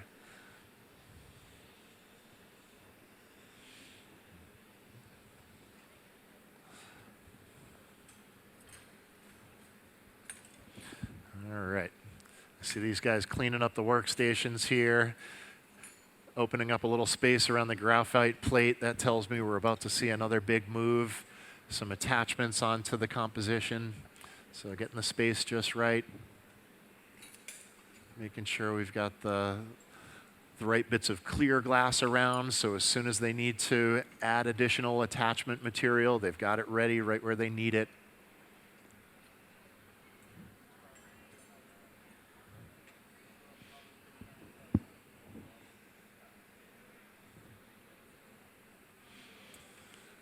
All right. So I know everybody's going to be curious to see the finished piece, but we're not going to see that today. We're going to see it tomorrow, hopefully. And the beauty of the live stream, we are recording this right now in addition to streaming it. So in about a week and a half to 2 weeks, our video team will have done a little bit of editing, and they'll put the recording of the live stream back up on our YouTube channel, so the Corning Museum of Glass YouTube channel. And at the end of the recording, they'll also add in some still images and some video of the finished piece. So check back in on our YouTube channel in a couple of weeks, and you'll be able to see the live stream again. And again, at the end of that video, you'll see some nice images and video of the finished object. So we don't want to tease you too badly and not let you see that finished piece. All right, getting all settled, getting all organized, getting the communication ready as to exactly how things are positioned and how each of them will be positioned to approach the piece.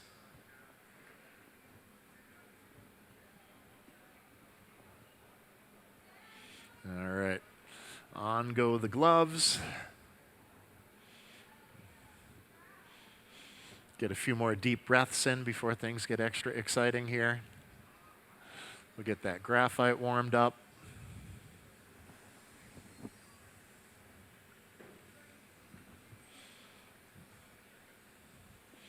I need to get one of those torches. That is a beast of a hand torch right there.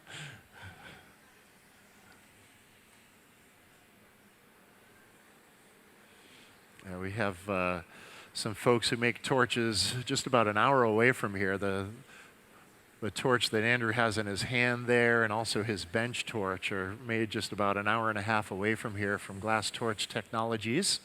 Willie and Wally make some amazing torches for flame working.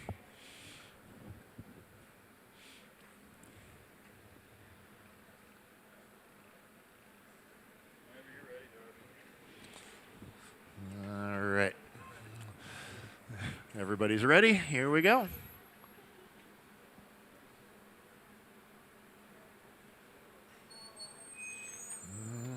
Here comes our composition. We'll get it gently laid down there and start diving in with the torches.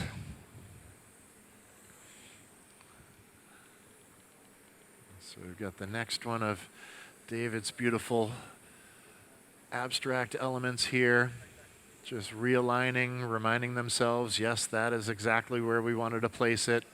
And now starting to set up the heat for that attachment. So again, as we're making attachments like this, temperature is crucial, and also the angles at which those attachments are made are crucial.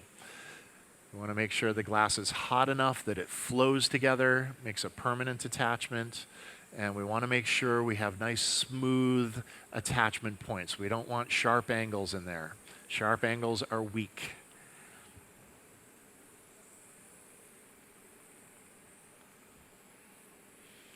All right, so he's already attached at 2 different spots, and he's sort of working the heat back and forth between the 2 spots. He had 2 little bits of clear glass to attach to the frame there.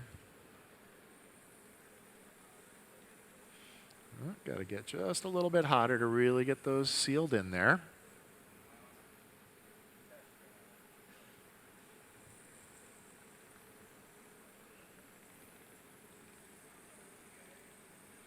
So getting those 2 spots tacked on there, sort of bouncing back and forth between the 2 spots.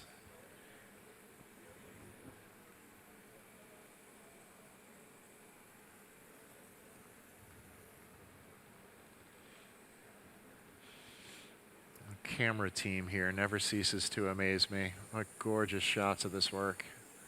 Great job, guys. All right, so he's got it tacked on in those couple of spots. Now we can remove the punty, the handle, clean that up a little bit. Asking Darby to tilt this again so we can get the torch in at a different angle. Want to make sure we've heated these attachment points all the way around so everything is truly flowed together permanently. We want to get this attachment perfect right now. We don't want to have to go back to it later. As they continue to build this piece, it's going to get harder and harder to get into these different spots that they've already worked on. All right, so again, we've been out of the oven for a couple of minutes, so now Darby wants to get the Bunsen burner sort of washing across everything, keeping the composition nice and warm. Probably the biggest concern are probably the eyes, those peyote button eyes. They're very thick, and also they're attached into the eye socket, so it's a pretty sensitive area there. The thicker the glass is, the more prone it is to get differential in temperature from surface to core. That's when things are more likely to break, is when you get that big differential.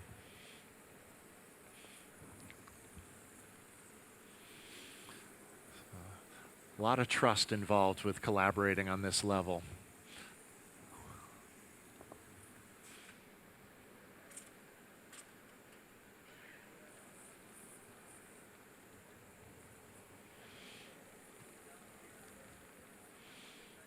So just sort of eyeing things out here, making sure we've got a good wash of heat across everything. Getting the attachment refined, making sure it's all nice and clean here.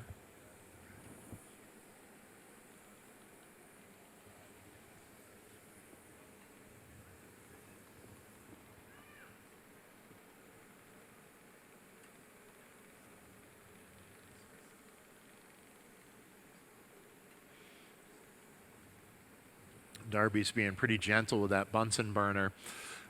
If he gets the burner close enough to the glass, it will actually start to soften it. So he's being very cautious there, looking to see if it glows at all. And if it starts glowing, he wants to back off on the heat. So now Andrew, as he removed the punty, as he removed that clear glass handle, he got most of it off. There's still a little bit of clear glass on the end of there. So he wants to get rid of the rest of the clear and also sort of terminate that shape nicely.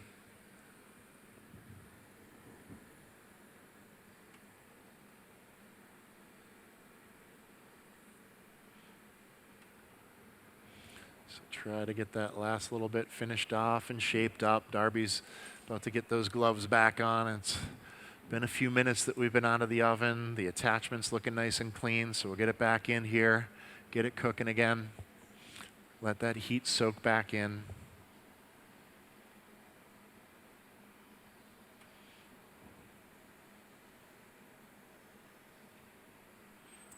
All right.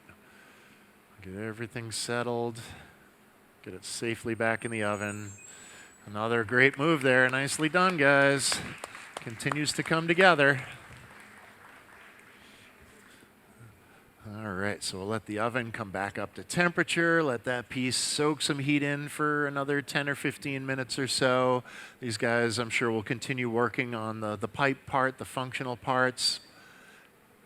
David continuing to crank away his beautiful forms there. He has been working his tail off all along here. A lot of glass making.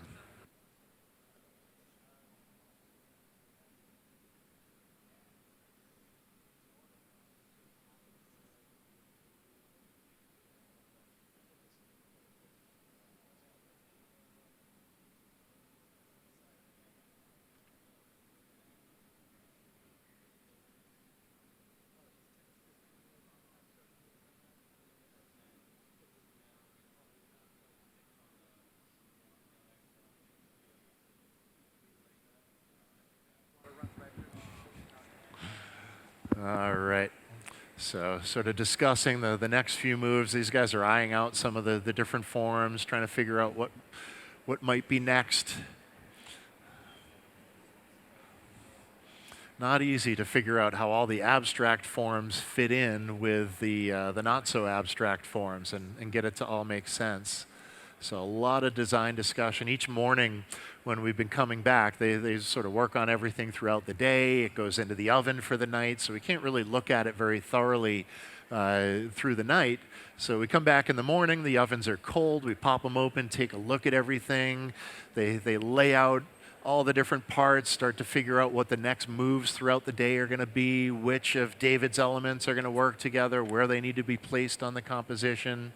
So a lot of different sort of design meetings and development meetings as they're going along here. Each morning is an interesting time of sort of evaluation of what's happened the previous day and figuring out what the game plan is for that current day.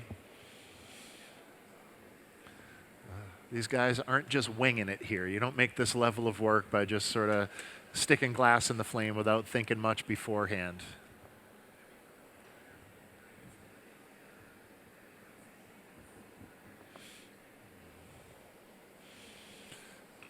So David's got the next one of the sections that's going to get attached to the composition there. So now that he knows exactly where the attachment points need to be applied, he can get those attached. So just a quick bridging of those two fine points.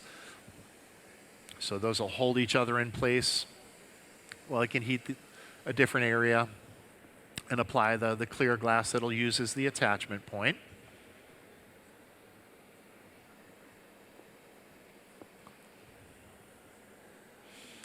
I'm guessing Andrew is going to be working on another bone here.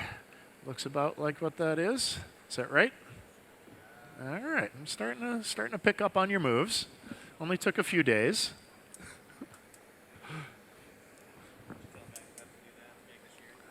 Yeah, that is important. Yeah, you may notice as glassworkers pick up anything that has a couple of handles on it, whether it's shears or tweezers or whatever it is, there is some instinct inside of us that we all feel we need to click them a couple of times right when we pick them up. I don't know if it's like we don't trust that they're going to work if we don't like squeeze them, but it is just one of those weird idiosyncrasies of us glassworkers. Everybody does it. I don't think I know anybody who doesn't click their hand tools as they pick them up.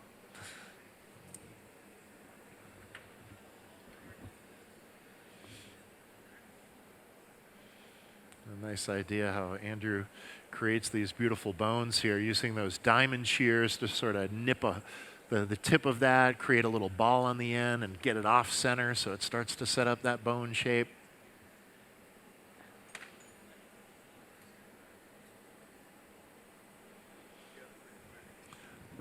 Yep, not bad. You've gotten good at that. Who knew? Yeah. Practice, practice, huh?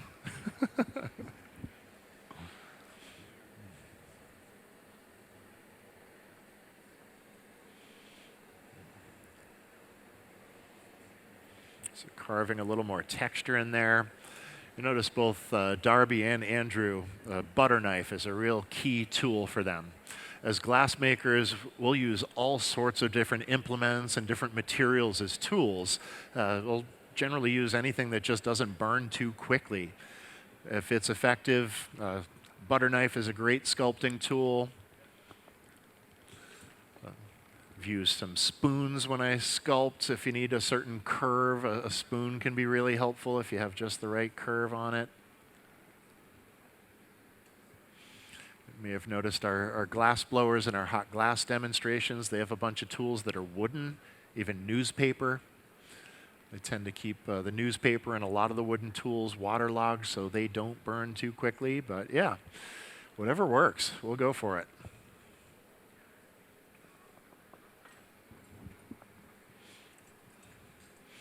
Love how these guys have been incorporating some of the newer colors that have come on the market and finding great ways to really highlight them in this piece.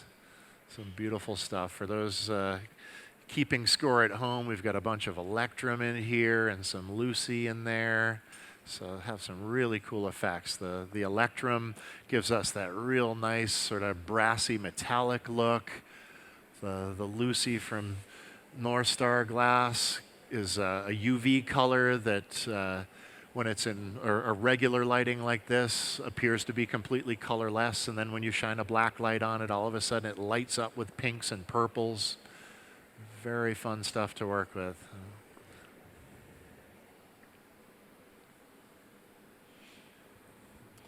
So again, if there are any questions in-house or anything on the internet, you feel free to shout them out or share those questions in the chat. We'll get them answered for you.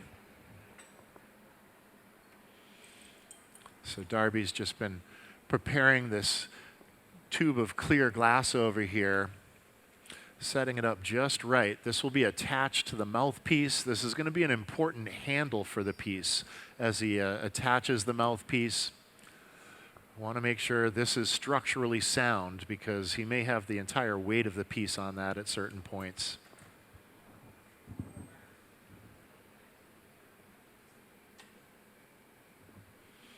All right, here's that beautiful mouthpiece. That's royal jelly is the purple on there. Yep, all right. So we've got some colors from Molten Aura. We've got some North Star colors mixed in there. All sorts of fun stuff. I've learned quite a bit from these guys this week and the way they handle these colored glasses. I was amazed. The Electrum color is very expensive, costs $150 per pound. A pound of that color is essentially 10 or 11 of these rods that are about 7 to 8 millimeters in diameter. And you can potentially use up this glass pretty quickly if you're not thinking about how to be most efficient with it. And what these guys have been doing for these different sections that they've got some Electrum in, first they take the rod, they heat it, they melt it into a big ball or a cylinder, and then they'll poke an indentation into that cylinder. They'll take a blow tube like what Darby has in his right hand there. They'll attach it just over the indentation. They'll then heat up that cylinder, get it nice and soft, and inflate it and turn what was a rod into a tube. They make it hollow. From there, once it's hollow and sort of stretched into more of a cylinder, they'll slide a tube of clear glass over the top of that, what we call sleeving. So they sort of sleeve the clear over the color, and they'll add a couple layers, even sometimes 3 layers of clear glass, a couple over the top, even one on the inside, and that will allow them to inflate and stretch the color that much further. This stuff is incredibly dense. I've been amazed at how little of the colored glass they've been able to get away with using and get these incredible effects from it. So for those of you who might be a little gun shy because the colored glass is so expensive, if you're smart about how you use it, if it's a dense enough color, you can really stretch it out. And it really can be fairly economical to work with. And that goes for the royal jelly that these guys are using as well, that beautiful purple. That, as they start, is fairly opaque. As you heat it, it'll start to gain a little bit of transparency. But as you add layers of clear over the top to it, it gets more and more transparent, and you're able to make more work from less and less colored glass. So learning to use this stuff efficiently can really save you quite a bit and give you the opportunity to experiment with more of these, the more expensive raw colors. So don't be so shy. Just be smart about how you're using them. All right, so Darby getting this tube attached to the top of the mouthpiece, making sure it's a really strong attachment. Everything's got to be worked in nice and smoothly there.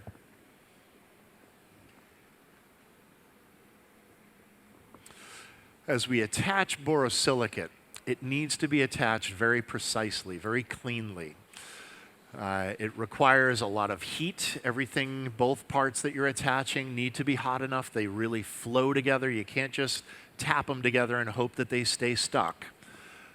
And also with a hollow form, like attaching the blow tube onto the end of the mouthpiece, we want to make sure that everything's smooth through the attachment area. We don't want any odd angles in there. Everything's got to be nice and clean and smooth.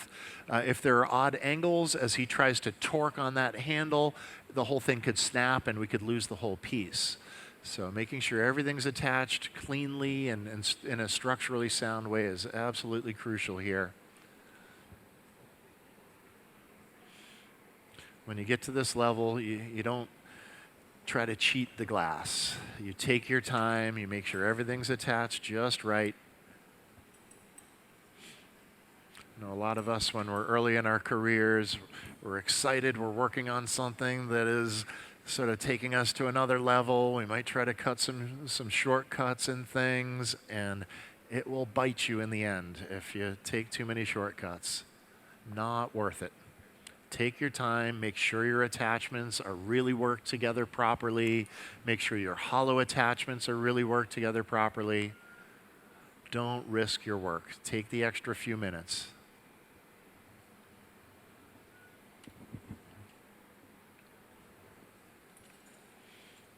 All right, another beautiful electrum bone.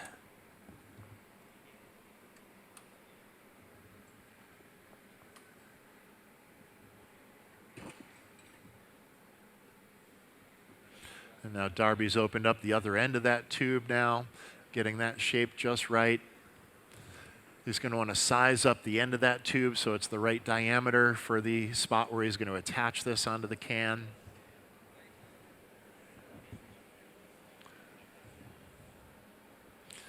So the piece is coming together.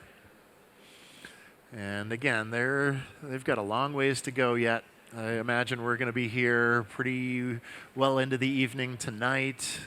And they'll start back up again at 10 o'clock tomorrow morning. And I suspect we're going to be here into tomorrow night as well. We'll do whatever's necessary. Still a lot of parts to go here. There is no rushing work like this. You try to rush glass too much, temperatures get out of whack, and next thing you know, things go awry. So we're not rushing any of this.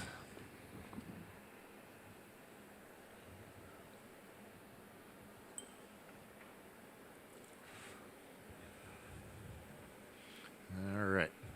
See Andrew's starting to clean up a little bit over here. That means we're getting closer to another big move. And I wasn't saying that to encourage you to clean more. All right. Darby's got that mouthpiece set. We'll get that back in the kiln where it's safe, and he can come back to it in a little bit.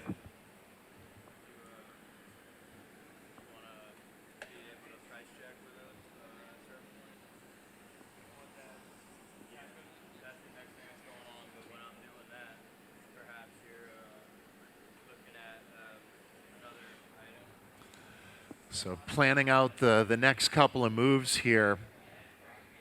Andrew's talking to David about how they know the next piece they're going to attach as they bring it out now, but they're looking to the next step beyond that as well.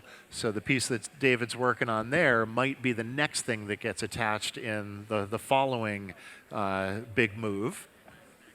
So as they finish the attachment of the first section that's going on here, they're also going to take a look at this other section and see how that's going to align.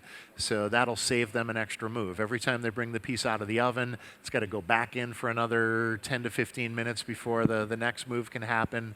So if they can sort of check things out for that subsequent move, it's going to speed things up quite a bit.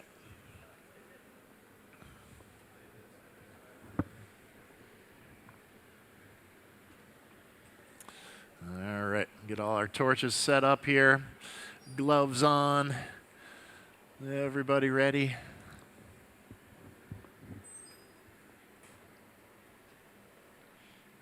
All right, so David's got the next piece that's getting attached, getting some kiln dust off of that. Using a very technical piece of equipment to clean that glass off. His t-shirt, that works. All righty, here we go.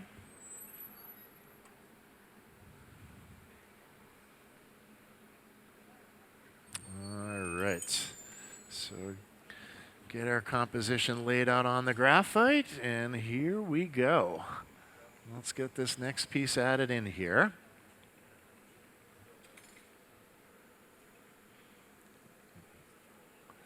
Andrew's just getting another handle on there, another punty attached. And we get those connection points softening up. You see those 2 bits of clear glass.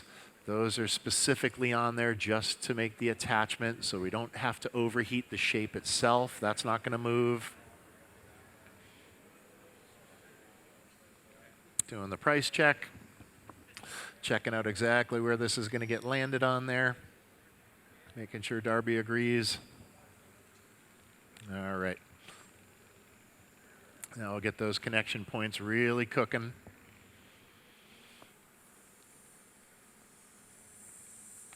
And again, we want to get our temperatures just right for this attachment. We want to make sure those angles are worked in.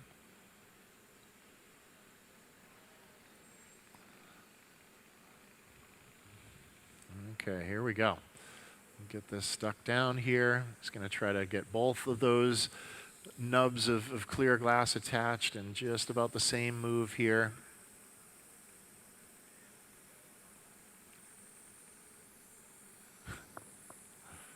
Brad, that's a heck of a shot right there.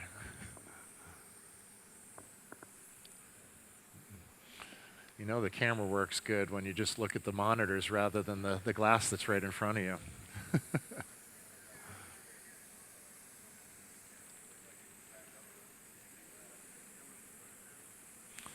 So while those connection points are still soft, just sort of making sure everything's aligned the way they want. Darby's saying lift it up just a little bit, so they'll soften the connection points so they can tilt it up a little more. And once they've got it just in the right spot, then they'll finish attaching. And you may have noticed Andrew is just sort of pointing his torch in towards the piece, but there wasn't a flame going. Well, he just had the oxygen going, so it could chill the glass very quickly. Get those attachment points to stop moving. Another slick little maneuver there. All right, so now we'll dive in, really get these connections worked in. Everything smoothed in here.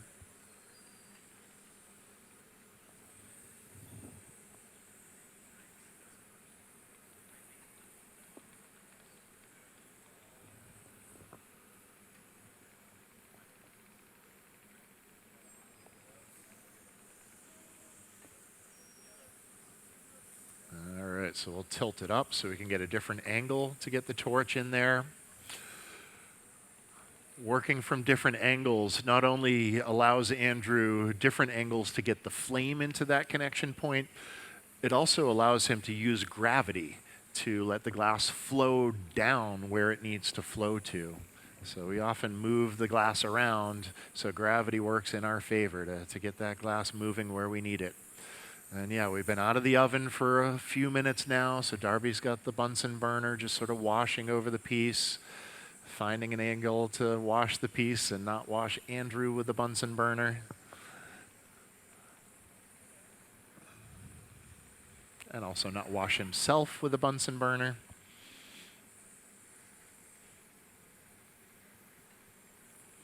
And again, probably the most sensitive area of that piece is the eyes and maybe the jaw as well.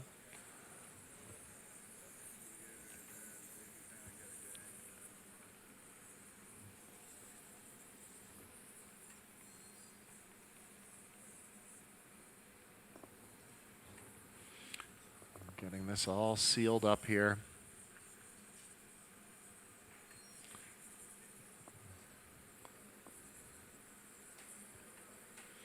Removing the bridge, getting that clear glass removed, and getting the tips of these forms work just the way he wants.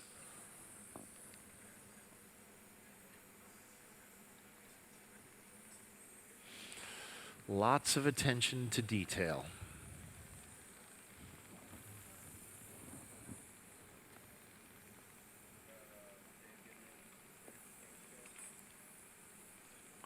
So here comes David with a couple of the next few pieces that they're planning to attach. We want to do another price check, another check to see that exactly where they want them to be placed, how they align with the rest of the composition, how do we attach them to the other bits that are already on there.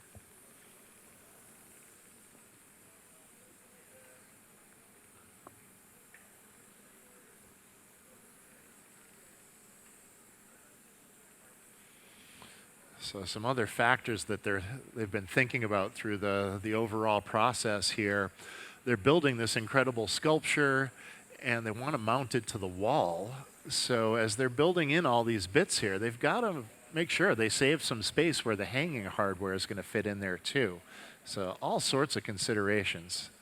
We've got considerations, of course, of aesthetic and how all the different elements come together. We've got considerations of function as far as how the pipe will work.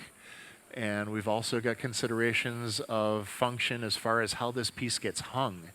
You don't want to get too far into it and then realize, oh boy, we didn't leave a spot for the hanging hardware to fit in there.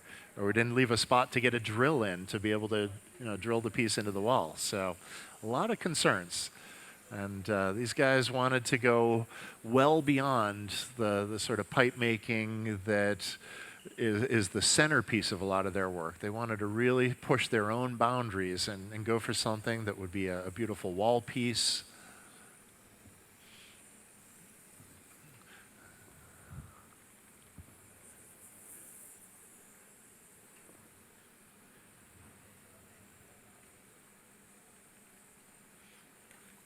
Just getting it all cleaned up in there.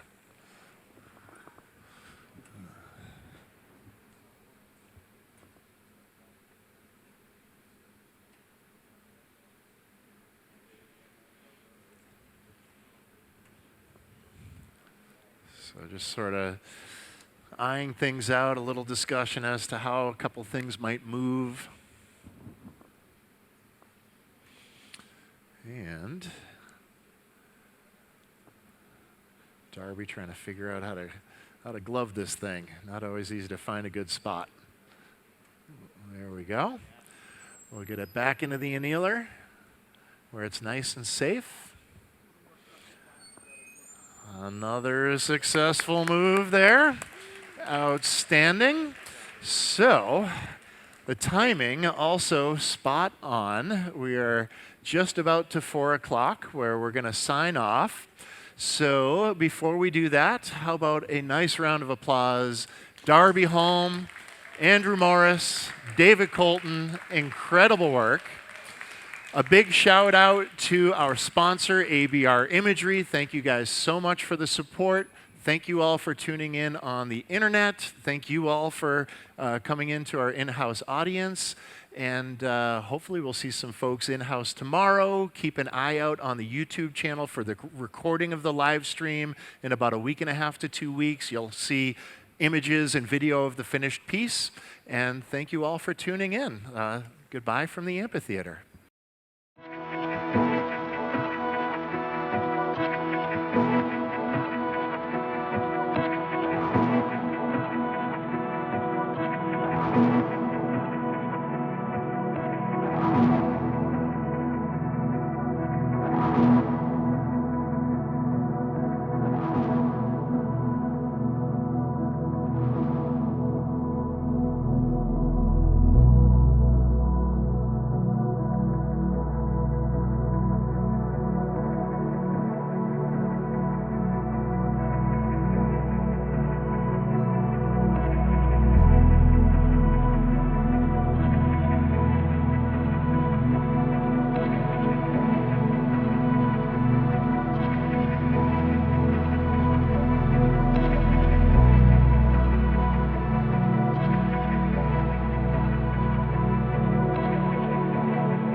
you.